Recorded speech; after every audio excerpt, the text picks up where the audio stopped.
orang yang kisah hidupnya itu sangat layak untuk diabadikan karena nilainya dan pengaruhnya yang sangat kuat.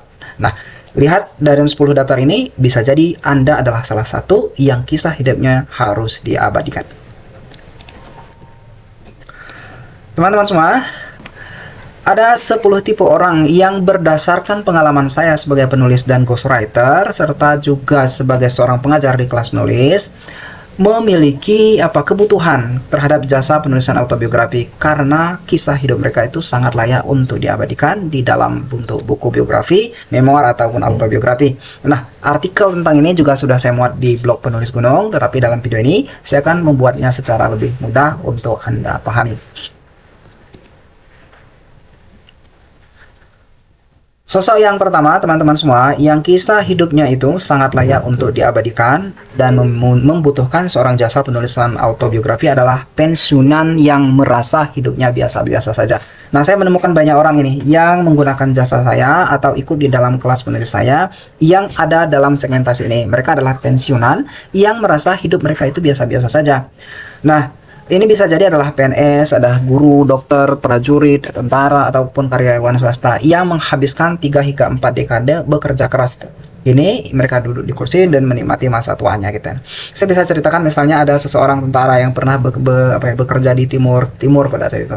Kemudian menghadapi begitu banyak konflik dan lain sebagainya. Nah, kisah hidupnya itu dianggap tidak menarik oleh beberapa orang karena dia sudah tinggal di desa dan lain sebagainya. Nah, ketika ia ceritakan pada saya justru melihat bahwa kisahnya itu adalah sesuatu yang sangat kuat untuk diceritakan. Atau ada juga misalnya ketika saya berjumpa dengan seorang karyawan swasta yang pernah tinggal di Poso pada saat itu, dan ia bukan terjebak dalam sebuah konflik antar etnis pada saat itu, terlibat dalam konflik SARA di Poso yang posisinya ini juga membuat kisahnya sangat luar biasa untuk diceritakan.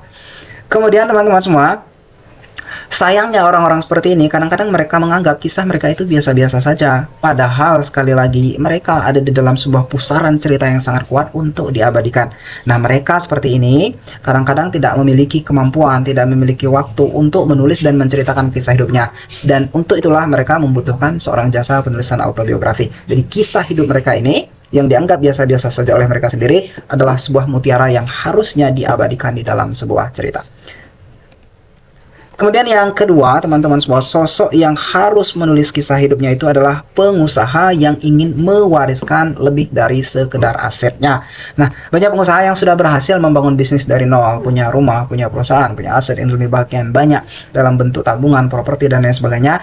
Tapi ada sesuatu yang jauh berharga dari diri mereka yang sangat sering tidak sempat diwariskan lagi, yaitu cara mereka dalam berpikir. Nah, terutama hal ini kadang-kadang tidak bisa diwariskan kepada anak keturunan mereka, padahal untuk memastikan aset-aset fisik mereka itu benar-benar terjaga bahkan berkembang lebih baik, anak keturunan mereka harus memiliki pola pikir yang hebat, bahkan lebih hebat dari mereka. Nah, untuk itu mereka harus mengerti cara berpikir ayahnya, cara berpikir ibunya yang merupakan perintis usaha tersebut. Bagaimana caranya? Tentu saja adalah dengan menuliskan gaya berpikir, karakteristik, nilai-nilai, dan prinsip yang dipegang oleh orang tua mereka sebagai pengusaha untuk kemudian diterjemahkan dalam pemikiran anaknya sendiri. Hal ini hanya bisa mungkin jika anaknya mengetahui cerita orang tuanya. Nah, untuk itulah autobiografi pengusaha bukan sekedar sebuah buku promosi, tetapi sebuah dokumentasi dari keputusan-keputusan sulit, dari kegagalan, dari nilai-nilai yang membentuk cara mereka menjalankan usaha. Nah, bagi anak cucu, bagi penerus bisnis mereka, ini adalah sebuah harta karun yang sangat besar nilainya. Dan itulah sebabnya mereka sangat membutuhkan menulis kisah hidup mereka, baik menggunakan jasa penulisan autobiografi atau mereka menuliskannya sendiri.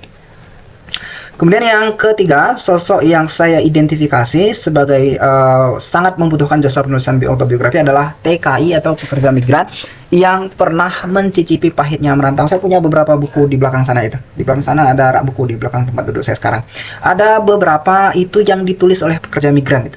Ia ikut kelas menulis saya atau saya menjadi ghostwriter untuk kisah hidup mereka yang bercerita tentang bagaimana kehidupan mereka merantau. Ada yang dari Dubai, ada yang dari Taiwan, ada yang dari mana-mana itu.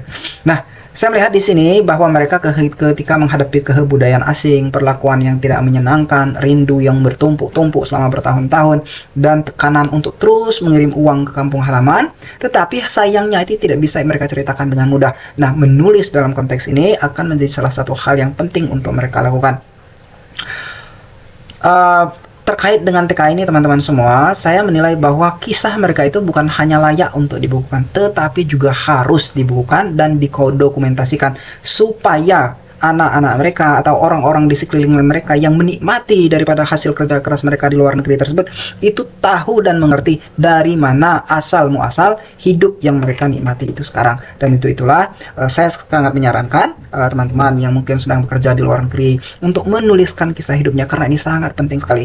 Kesulitan yang dihadapi, ketidakmudahan, cobaan hidup dan lain sebagainya akan memberikan satu pandangan yang luar biasa bagi orang-orang yang membacanya.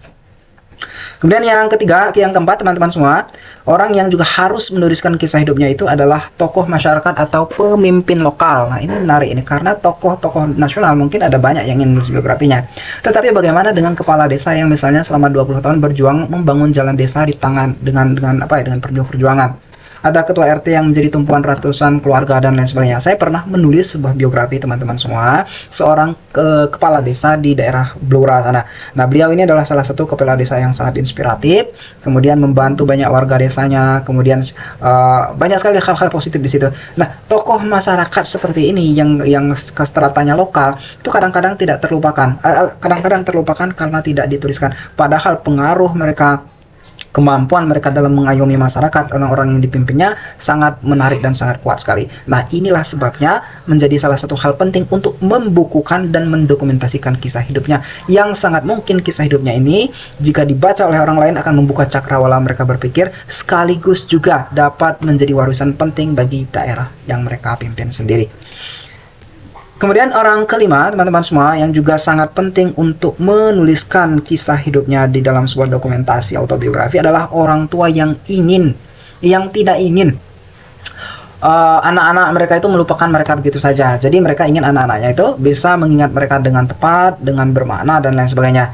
Nah, karena banyak sekali anak-anak itu mereka menyesal gitu setelah orang tua mereka tiada atau orang tua mereka sudah tua, karena mereka tidak benar-benar mengenal orang tuanya. Bagaimana orang tuanya ketika masih muda, apa yang mereka cita-citakan, apa yang buat mereka terluka dan lain sebagainya. Seringkali hal ini tidak diketahui oleh anak-anak mereka. Nah, dengan menuliskannya kisah hidup orang tuanya ini, anak-anak itu akan jauh lebih mengenal ibu bapaknya, sekaligus juga dapat menjadi warisan bagi generasi selanjutnya. Nah, generasi yang mengenal siapa leluhurnya di belakang sana, itu akan lebih kuat secara karakteristik dan secara mentalitas, juga secara prinsip yang mereka pegang dengan teguh. Kemudian yang keenam, teman-teman semua, mereka yang pernah melewati masa sulit yang luar biasa. Nah, ini juga saya sering menemukan di kelas menulis saya itu, orang-orang yang pernah mengalami masa sulit di masa lalu mereka. Mereka mungkin pernah bangkrut, mereka mungkin pernah sakit parah kemudian sembuh, atau mungkin mereka pernah kehilangan orang yang sangat dicintai kemudian mencari cara untuk terus melanjutkan hidup dan lain sebagainya. Ataupun mereka orang-orang yang pernah salah jalan, terjebak dalam hal-hal buruk untuk kemudian menemukan diri mereka kembali. Nah, orang-orang dengan ciri khas seperti ini, teman-teman semua, itu sangat layak mendokumentasikan kisah hidupnya. Bukan menceritakan aib ya, bukan menceritakan sesuatu yang buruk di masa lalu, tapi ini menjadi salah satu cara untuk memotivasi orang lain yang mungkin ada pada titik yang sama yang mereka lalui pada masa lalu. Nah, orang-orang yang sekarang menghadapi titik yang sama tersebut, ketika mereka membaca cerita-cerita seperti ini, ada sebuah kekuatan yang secara tidak langsung mengalir di dalam diri mereka, bukan karena teori, bukan karena penjelasan ilmiah yang macam-macam, tetapi karena dituturkan secara nyata oleh orang yang pernah mengalami masa tersebut melalui diri mereka sendiri, dan ini lebih kuat dari sekedar teori atau basa-basi semata. Kemudian yang ketujuh, teman-teman semua, orang yang juga harus mendokumentasikan perjalanan hidup mereka di dalam buku biografi ataupun buku-buku penulisan kisah hidup adalah profesional dengan keahlian langka atau perjalanan karir yang unik. Nah, misalnya dokter yang pernah bertugas di daerah terpencil selama bertahun-tahun, ini sangat penting ini untuk mendokumentasikan kisah perjalanan hidupnya. Atau guru yang mengabdi di perbatasan, seniman yang memilih jalan sunyi ketika pasar menginginkan hal lain dan ia tetap sesuai dengan passionnya itu. Nah, orang-orang seperti ini, teman-teman semua, harus mendokumentasikan kisah hidup mereka, karena biasanya, ini hampir selalu pasti, mereka memiliki pemikiran yang kuat, karakter yang kuat, dan lain sebagainya, sehingga apa yang mereka pertahankan di dalam prinsip dan cara mereka menghadapi kenyataan di dalam hidup mereka dengan cara yang unik ini tadi, dengan cara yang langka ini tadi, itu adalah sangat penting untuk didokumentasikan dan dibaca oleh orang lain, karena di dalamnya tersimpan berbagai macam pelajaran, prinsip, dan hal-hal penting untuk diketahui oleh masyarakat. Sekarang kita lihat yang ke-8. Sosok yang ke-8 adalah generasi pertama dari keluarga yang berhasil keluar dari kemiskinan. Saya juga sering mendapatkan klien penulisan yang seperti ini. Itu orang-orang yang menjadi generasi pertama dari keluarga mereka untuk keluar dari situasi yang sulit itu. Mereka kemudian berhasil menyelesaikan pendidikan mereka di tengah keterbatasan, kemudian menciptakan kehidupan yang berbeda dari orang tua mereka atau dari leluhur mereka, sehingga ada semacam standar yang berbeda pada saat itu karena perjuangan mereka, karena ketekunan mereka, karena keteguhan mereka. Nah, kisah ini sangat penting untuk ditulis supaya anak cucu mereka tahu dari mana mereka berasal, dan agar generasi berikutnya tidak lupa bersyukur sekaligus tidak pula berhenti berjuang. Nah, untuk itulah teman-teman semua, saya selalu merekomendasikan orang-orang dengan segmentasi seperti ini yang berasal dari keluarga yang tidak mampu, yang berasal dari keluarga yang mungkin pernah mengalami berbagai macam hal keterbelakangan, dan mereka berhasil keluar dari siklus itu. Mereka harus menuliskan kisah hidup mereka. Kemudian yang ke-9, teman-teman semua, adalah aktivis atau relawan atau mereka yang hidupnya diabdikan untuk orang lain. Nah, ini juga sangat menarik untuk menulis kisah hidup mereka. Karena apa? Karena orang-orang yang memilih jalan yang tidak biasa ini adalah orang-orang yang memiliki pemikiran yang menarik untuk diikuti dan didengarkan paling tidak. Nah, autobiografi orang-orang seperti ini bukanlah soal pamer kebaikan, bahwa mereka selalu melakukan kebaikan, berorientasi kepada amal dan lain sebagainya. Tetapi ini adalah cara mendokumentasikan gerakan yang nyata supaya apa yang telah mereka mulai bisa dilanjutkan oleh orang lain. Itu harapannya. Tetapi paling tidak ini mengabadikan juga jejak-jejak mereka, sehingga harapannya di kemudian hari, 1 tahun lagi, 2 tahun lagi, atau siapapun di luar sana yang membaca perjalanan hidup mereka akan terinspirasi untuk paling tidak memiliki pemikiran yang sama. Kemudian yang terakhir, teman-teman semua, sosok yang paling layak untuk didokumentasikan kisah hidupnya itu adalah siapapun yang merasa ada kisah penting yang belum sempat diceritakan. Jadi ini bisa saja Anda, bisa saja orang tua Anda, bisa jadi teman Anda, pasangan Anda, atau siapapun itu. Bahkan yang paling penting, lihat ke dalam diri Anda sendiri, karena bisa jadi ini adalah Anda sendiri. Bahwa Anda tidak harus punya latar belakang yang luar biasa, Anda tidak harus terkenal, Anda juga yang penting untuk Anda miliki adalah perasaan bahwa ada sesuatu dalam hidup Anda yang terlalu berharga jika dibiarkan hilang begitu saja dimakan waktu. Nah, alasan itu saja sudah cukup untuk menuliskan kisah hidup Anda. Karena nanti ketika Anda menggalinya, teman-teman semua, ada begitu banyak pelajaran-pelajaran yang bisa Anda peroleh yang nantinya menjadi sebuah mutiara-mutiara penting dalam proses menulis biografi tersebut.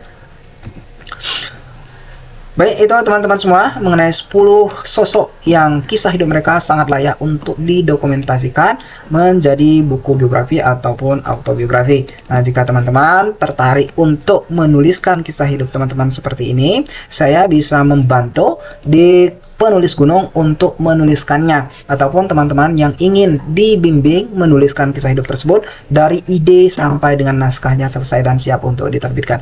Ataupun jika Anda, teman-teman semua, ingin kisah hidupnya saya yang langsung menuliskan, itu juga bisa kita lakukan dengan project ghostwriting. Oke, itu dulu teman-teman semua. Terima kasih banyak atas segala perhatian. Selamat menulis dan selamat berkarya.